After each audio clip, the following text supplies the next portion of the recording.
दोस्तों, आप सभी का अपना यूट्यूब चैनल गौतम जी के जीएस एकेडमी में स्वागत है। दोस्तों, हम लोग इस वीडियो में ज्ञान बिंदु जीएस एकेडमी संस्था के द्वारा जो दोस्तों आपको अगस्त और सितंबर माह में जो डेली टेस्ट सीरीज चला जा रहा है 50 क्वेश्चन का, उसी क्वेश्चन यहाँ पर लेके आए हैं। इससे पहले दोस्तों एक सेट आपको दे दिए हैं, यदि आप नहीं देखे हैं तो हमारा यूट्यूब चैनल पर दोस्तों प्लेलिस्ट बनाकर डाल दिया गया, वहां से आप देख सकते हैं। जिसमें आज का दोस्तों सेट नंबर 2 देखने वाले हैं, जिसमें सेट नंबर 2 में साइंस एंड टेक्नोलॉजी के बारे में जानने वाले हैं। और इसमें दोस्तों टोटल क्वेश्चन 50 है। प्रत्येक क्वेश्चन को हम लोग यहाँ पर देखने वाले हैं। बोल रहा है कि निम्नलिखित में कौन सा एक रासायनिक प्रक्रिया है। तो बताइए निम्नलिखित में से कौन सा एक आपका रासायनिक प्रक्रिया है। तो देखिए जो ऑप्शन डी आप लोग बोल रहे हैं बिल्कुल राइट है, ऑक्सीकरण। ऑक्सीकरण जो है आपका यह रासायनिक प्रक्रिया है। नेक्स्ट है कि ब्रिक यानी कि किडनी के द्वारा शरीर में लवण और जल की मात्रा का नियंत्रण क्या कहलाता है। तो बताइए दोस्तों जो किडनी के द्वारा शरीर में लवण और जल की मात्रा को नियंत्रण क्या कहलाता है। तो आपका राइट आंसर हो जाएगा ऑस्मो रेगुलेशन। ऑस्मो रेगुलेशन हो जाएगा option number B, osmoregulation, याद रखिएगा। नेक्स्ट है क्वेश्चन नंबर आपका 3। बोल रहा है कि जंतु तथा पौधे इस बात में समान होते हैं कि दोनों ही। तो देखिए जंतु और पौधे क्यों समान होते हैं, तो इसलिए समान होता है दोस्तों कि दोनों जो होता है कि दिन में रात हर समय श्वसन करते हैं, दिन हो या रात हो, दोनों में दोस्तों आपका रात में भी हर समय श्वसन करते रहता है जंतु और पौधा, दोनों में यही बात आपका सामान्य है। नेक्स्ट बात है क्वेश्चन नंबर 4। बोला कि सफेद और लाल फास्फोरस के बारे में निम्नलिखित में से कौन सा कथन आपका सही नहीं है। तो देखिए दोनों कार्बन डाइऑक्साइड में विलय है, बिल्कुल गलत है दोस्तों। सफेद और लाल फास्फोरस दोनों कार्बन डाइसल्फाइड में विलय नहीं है, तो इसलिए ऑप्शन नहीं हो जाएगा, यह आपका दोस्तों कथन सही नहीं है। नेक्स्ट क्वेश्चन की ओर बढ़ते हैं। क्वेश्चन नंबर आपका दोस्तों 5। बोला कि किसी भी जीवित कोशिका के अंदर सूचनाओं का प्रवाह होता है। देखिए किसी भी जीवित कोशिकाओं के अंदर जो सूचनाओं का प्रवाह होता है दोस्तों वो वेरी इंपॉर्टेंट है, आरएनए के द्वारा होता है, याद रखिएगा। किसके द्वारा, तो आरएनए के द्वारा होता है। नेक्स्ट है कि किसी द्रव में किसी वस्तु को अंशतः डुबाकर प्लवन तैरना, यानी कि करने के लिए वस्तु का घनत्व द्रव के घनत्व से होना चाहिए। तो देखिए दोस्तों इसका राइट आंसर रहेगा, अगर किसी भी द्रव में किसी वस्तु को अंशतः डुबाकर यानी कि प्लवन करने के लिए जो वस्तु का घनत्व द्रव के घनत्व से क्या होता है, तो याद रखिएगा दोस्तों कम होता है। क्या होता है, तो कम होता है। तो ऑप्शन नंबर सी आपका राइट हो जाएगा। चलिए नेक्स्ट क्वेश्चन पाते हैं। क्वेश्चन आपका दोस्तों 7। क्वेश्चन देखिए 7 कह रहा है कि क्लोरीकरण प्रक्रिया है। तो बताइए क्लोरीकरण प्रक्रिया क्या है। तो देखिए दोस्तों यह अशुद्ध जल में थोड़ा क्लोरीन डालना वही आपका क्लोरीकरण प्रक्रिया कहलाता है, याद रखिएगा। नेक्स्ट क्वेश्चन की ओर बढ़ते हैं। क्वेश्चन नंबर आपका दोस्तों 8। बोला है कि निम्न कथन पर विचार कीजिए। इसमें पहला कथन दे रहा है कि मनुष्य तथा मेमेलिया वर्ग के जंतु में लाल रक्त कोशिकाएं यानी कि आरबीसी में दोस्तों न्यूक्लियस नहीं होता है। बिल्कुल सही है दोस्तों। जो मनुष्य और मेमेलिया वर्ग के जो भी आते हैं जंतु, इसमें दोस्तों लाल रक्त कोशिका में जो न्यूक्लियस होता है यह नहीं होता है, याद रखिएगा। नेक्स्ट है कि श्वेत रक्त कोशिकाओं में न्यूक्लियस युक्त कोशिकाएं हैं, रक्त में इसकी आरबीसी की अपेक्षा दोस्तों अत्यंत अधिक होता है, जो कि दोस्तों यह कथन बिल्कुल आपका गलत है। नेक्स्ट है कि रक्त पट्टिकाणु यानी कि दोस्तों ब्लड प्लेटोफेट्स रक्त के थक्का बनने में सहायक होता है, जो कि बिल्कुल राइट है दोस्तों। तो आपका 1 और 3 सही है। 1 और 3 कथन जो है यह आपका सही है। इसका राइट आंसर हो जाएगा आपका सी में दिया है 1 और 3, यह आपका सत्य है। नेक्स्ट है कि वातावरण में धुआं बने जाने के कारण दिखाई नहीं पड़ते हैं। तो वातावरण में दोस्तों धुआं बने जाने के कारण क्यों नहीं दिखाई पड़ते हैं, क्योंकि प्रकाश के बिखराव के कारण, याद रखना है, प्रकाश के बिखराव के कारण आपका राइट हो जाएगा। नेक्स्ट है कि निम्नलिखित में किस समूह के सारे तत्व रेडियो सक्रिय होते हैं। रेडियो सक्रिय जो तत्व होते हैं दोस्तों वह एक्टिनाइड का, ध्यान रखना है, एक्टिनाइड आपका राइट आंसर हो जाएगा। नेक्स्ट है कि शरीर के वे कोशिकाएं जिनमें शरीर के किसी भी प्रकार की कोशिकाओं में विभाजन तथा विशिष्टीकरण की क्षमता है और जो कई गंभीर बीमारियों पर शोध का केंद्र बिंदु है, तो उसे दोस्तों क्या कहते हैं। तो उसे दोस्तों याद रखना आपको अस्टेम कोशिकाएं कहते हैं, अस्टेम कोशिका। तो ऑप्शन डी हो जाएगा अस्टेम कोशिका। नेक्स्ट है क्वेश्चन नंबर दोस्तों 12 है। एक धावक 280 मीटर व्यास के वृत्तीय पथ पर एक समान चाल से दौड़ लगाता है और उसे एक चक्कर पूरा करने में 50 सेकेंड का समय लगता है। तो 2 मिनट 55 सेकेंड के बाद दोस्तों उसका विस्थापन में क्या हो जाएगा। तो उसका विस्थापन दोस्तों बताइए क्या होगा। तो उसका विस्थापन 2 मिनट के बाद 2 मिनट 55 सेकंड के बाद दोस्तों आपका 280 मीटर हो जाएगा, याद रखना 280 मीटर। नेक्स्ट कथन है दोस्तों क्वेश्चन नंबर आपका 13।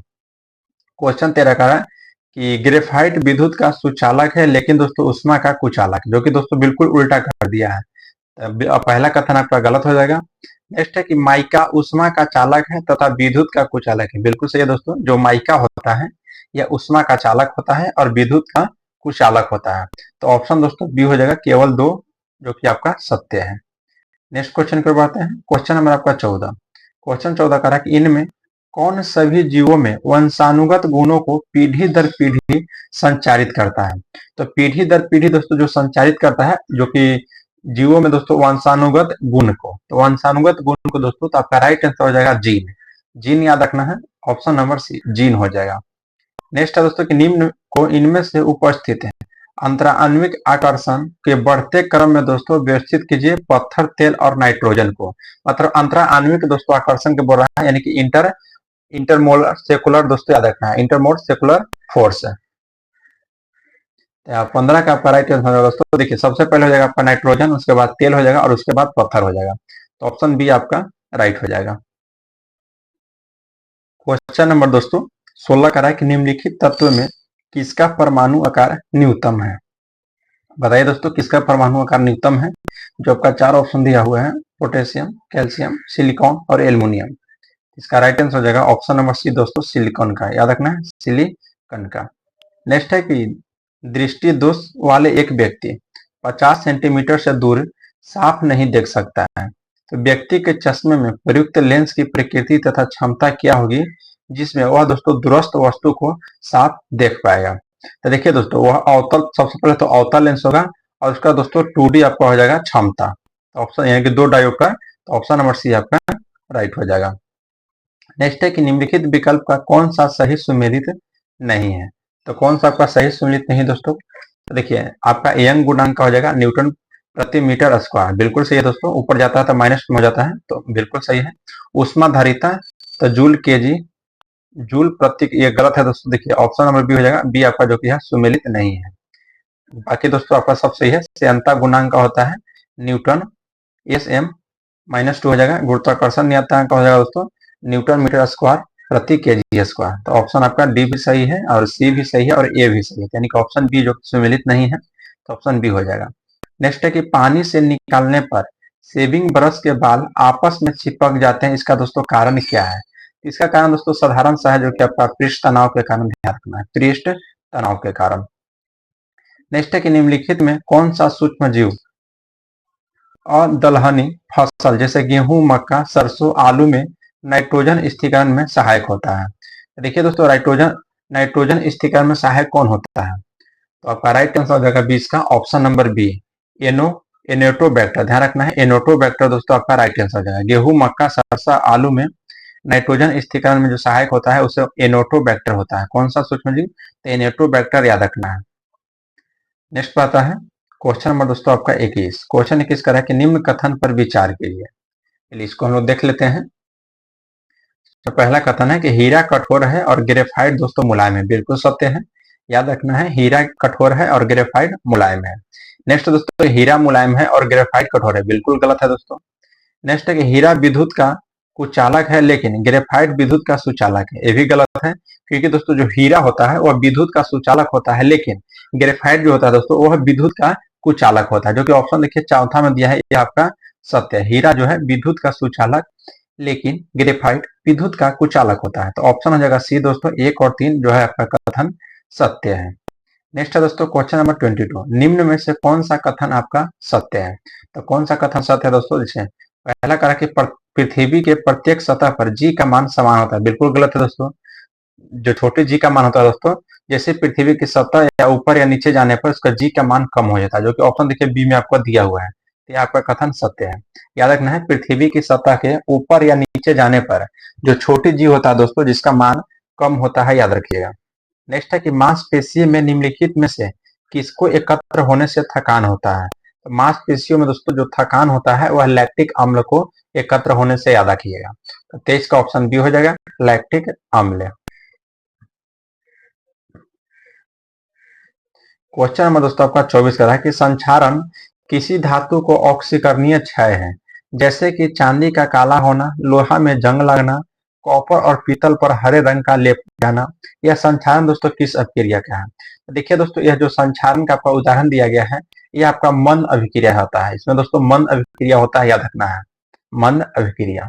नेक्स्ट पे आते हैं क्वेश्चन नंबर दोस्तों 25।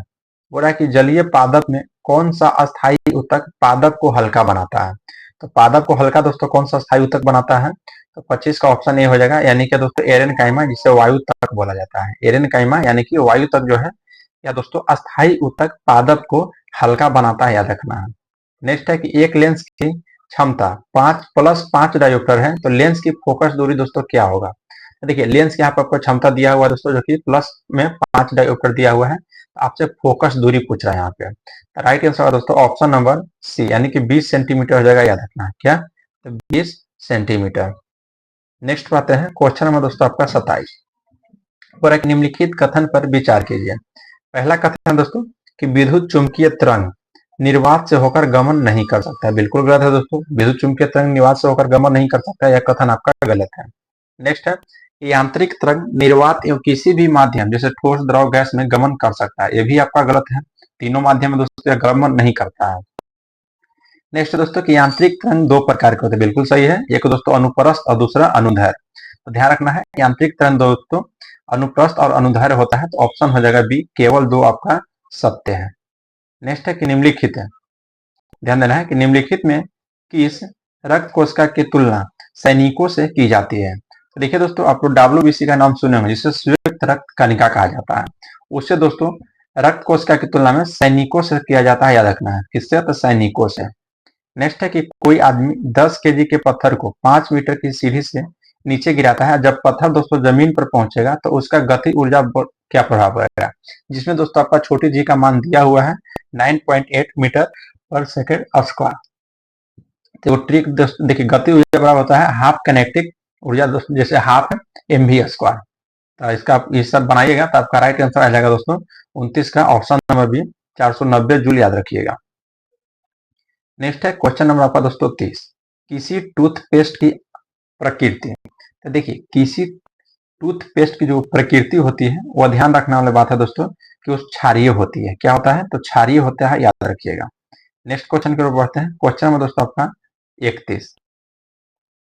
बोला कि निम्नलिखित कथनों पर विचार कीजिए। द्रव्य कांच को तीव्र गति से ठंडा करने पर कांच दोस्तों अपारदर्शी हो जाता है, जो कि बिल्कुल गलत है। नेक्स्ट है कि द्रव कांच को धीमी गति से ठंडा करने पर कांच भंगुर हो जाता है, ये भी गलत है दोस्तों। देखिए द्रव कांच के माध्यम गति से ठंडा करना अनिलीकरण कहलाता है, बिल्कुल सही है दोस्तों। जो द्रव कांच को मध्यम गति से ठंडा करना अनिलीकरण कहलाता है, याद रखिएगा। तो यहाँ पे दोस्तों देखिए आपका राइट आंसर उपयुक्त में से, यानी कि दोस्तों कौन सा सही पूछा है? तो देखिए केवल तीसरा ऑप्शन सही था, तो ऑप्शन सी हो जाएगा।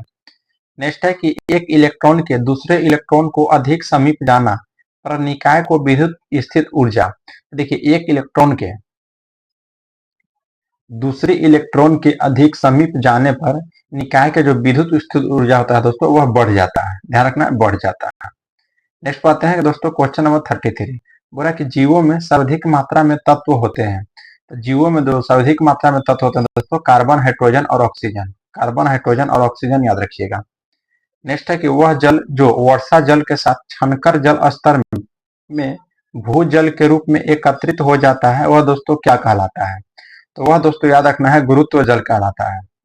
जो जल दोस्तों वर्षा जल के साथ छनकर जल स्तर में भूजल के रूप में एकत्रित होता है, वह दोस्तों गुरुत्व जल कहलाता है, याद रखिएगा। क्वेश्चन नंबर दोस्तों 35।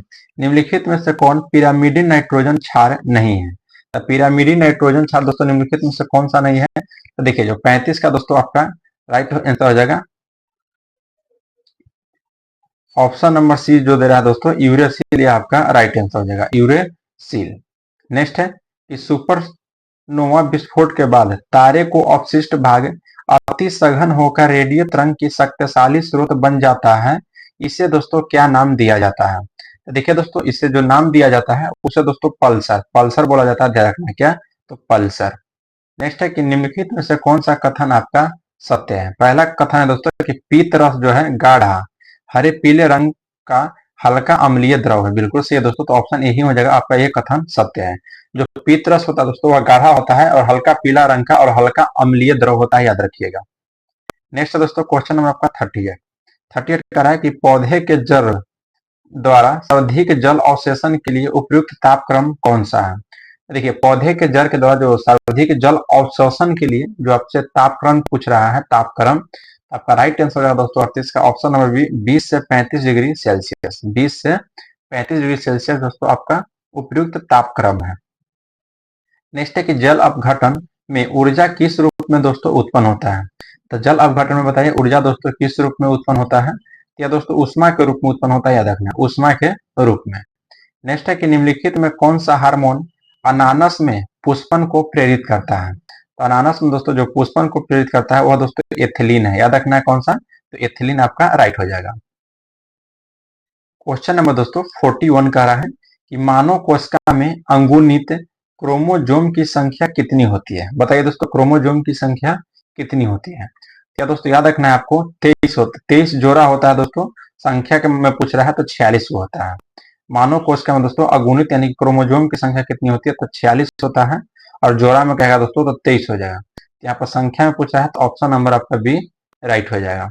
नेक्स्ट है कि कैंसर रोग में कोशिकाओं में अनियंत्रित वृद्धि किसकी कोशिका विभाजन के फलस्वरूप होता है। तो अनियंत्रण जो देखिए जो कैंसर रोग में दोस्तों कोशिकाओं में अनियंत्रित वृद्धि होता है, यह ध्यान रखना है, या तो किस कोशिका विभाजन के फलस्वरूप होता है। तो आपका राइट आंसर हो जाएगा 82 का दोस्तों समसूत्री विभाजन। देखिए ऑप्शन बी में है समसूत्री विभाजन, आपका राइट आंसर हो जाएगा। नेक्स्ट है कि किसी बिजली बल्ब पर 220 वोल्ट तथा 100 वाट अंकित है, तो इस बल्ब का प्रतिरोध का मान क्या होगा। इसमें दोस्तों प्रतिरोध का मान हो जाएगा 484 ओम, याद रखना है 484 ओम। नेक्स्ट है कि सागरों की असीम गहराई में अत्यधिक ठंडे संपीड़ित व क्रिस्टलीय बर्फ की अवस्था में मौजूद मीथेन गैस को किस नाम से जाना जाता है। देखिए दोस्तों उसे मीथेन हाइड्रेट या फायर आइस या मीथेन क्लेथरेट है। ऑप्शन नंबर डी होगा, इनमें से सभी नामों से जाना जाता है, सभी नामों से। नेक्स्ट बात है कि किसी तत्व का रासायनिक गुण कौन तय करता है। बताइए किसी तत्व का रासायनिक गुण कौन तय करता है। तो दोस्तों उसका इलेक्ट्रॉन की संख्या, ध्यान रखना इलेक्ट्रॉन की संख्या है उसका रासायनिक गुण तय करता है। नेक्स्ट है दोस्तों कि भारत में मलेरिया के 65% रोगियों के लिए निम्नलिखित में से कौन सा परजीवी उत्तरदायी है।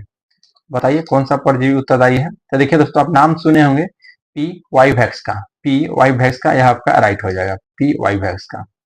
नेक्स्ट क्वेश्चन पर दोस्तों निम्नलिखित में से कौन सा विकल्प आपका सुमेलित नहीं है। तो बताइए दोस्तों कौन सा विकल्प आपका सुमेलित नहीं है। अब देखिए खसरा, खसरा दोस्तों वायरस के द्वारा होता है यानी कि विषाणु के द्वारा, बिल्कुल सही है। दाद आपका कवक के द्वारा होता है, भी सही है। गोनेरिया, गोनेरिया दोस्तों जीवाणु के द्वारा होता है, सही है। हैजा, हैजा भी दोस्तों जीवाणु के द्वारा होता है, जो कि गलत है। तो ऑप्शन डी हो जाएगा दोस्तों, ये आपका सुमेलित नहीं है। नेक्स्ट है दोस्तों कि H2O की अस्थायी कठोरता का कारण है, मतलब दोस्तों जल की अस्थायी कठोरता का कारण आपसे पूछ रहा है। तो देखिए दोस्तों जल की जो अस्थायी कठोरता का कारण है वो याद रखना है, वेरी इंपॉर्टेंट है दोस्तों, MgCl2। ऑप्शन हो जाएगा दोस्तों डी, ऑप्शन नंबर डी आपका राइट हो जाएगा। देखिए दोस्तों इस सेट का सेकंड लास्ट क्वेश्चन है। देखिए जो कि हम लोग सेट नंबर दोस्तों जो आपका चल रहा है अगस्त और सितंबर माह का, जिसमें सेट नंबर हम लोग 2 देख रहे हैं। इससे पहले का सेट आपका 1 नहीं देखे हैं तो दोस्तों हमारा यूट्यूब चैनल पर प्लेलिस्ट बनाकर डाल दिया गया है, वहां से आप लोग देख सकते हैं। और देखिए दोस्तों अब दरोगा की तैयारी करें तो वेरी आपके लिए दोस्तों बहुत ही इंपॉर्टेंट सेट है। तो आपको इस दोस्तों 50 क्वेश्चन को रट जाना है। अगर एक बार में क्लियर नहीं होता है दोस्तों तो इसको 2 बार वीडियो देखिए, लेकिन दोस्तों इसको रट जाइए। अगर आप उसी में पहला स्थान लाना चाहते हैं यानी कि दोस्तों टॉप में शामिल होना चाहते हैं तो आप जरूर इसको प्रतिदिन लगाइए। चलिए नेक्स्ट क्वेश्चन है दोस्तों कि बड़े आकार के फूल जिनमें सुगंध नहीं होती है उसमें परागण का सबसे समान माध्यम क्या है। तो सबसे समान माध्यम है दोस्तों आपका पक्षी में, याद रखनी है। बड़े आकार के फूल जिनके दोस्तों सुगंध नहीं होती है उसमें परागण का सबसे समान माध्यम है पक्षी, तो आपका ऑप्शन बी आपका राइट हो जाएगा। नेक्स्ट क्वेश्चन पाते हैं दोस्तों क्वेश्चन नंबर 50। क्वेश्चन दोस्तों 50 बोल रहा है कि निम्न कथन पर विचार कीजिए। इसमें पहला कथन कह रहा है कि एस्पिरिन एक प्रकार का दर्द निवारक औषधि है, बिल्कुल सही है। एस्पिरिन आपका दोस्तों दर्द निवारक औषधि है। नेक्स्ट है कि आयोडोफार्म, आयोडोफार्म का उपयोग रोगाणुनाशक के रूप में होता है, बिल्कुल सत्य है। आयोडोफार्म का उपयोग याद रखना है रोगाणुनाशक के रूप में किया जाता है। नेक्स्ट दोस्तों कि मिथाइल आइसोसाइनेट का उपयोग कीटनाशक दवाई के निर्माण में होता है। ये भी सही है दोस्तों। जो मिथाइल आइसोसाइनेट है इसका उपयोग कीटनाशक दवाई को निर्माण में होता है। तो ऑप्शन डी हो जाएगा उपयुक्त में से सभी। उपयुक्त में से सभी आपका राइट हो जाएगा। यहाँ पर दोस्तों आज का सेट हम लोग को समाप्त हो गया। टोटल 50 क्वेश्चन था, 50 क्वेश्चन को देखे हैं। अगर दोस्तों आप लोग को वीडियो अच्छा लगा होगा तो लाइक जरूर कीजिएगा। मिलते हैं आपसे नेक्स्ट वीडियो में। जय हिंद दोस्तों।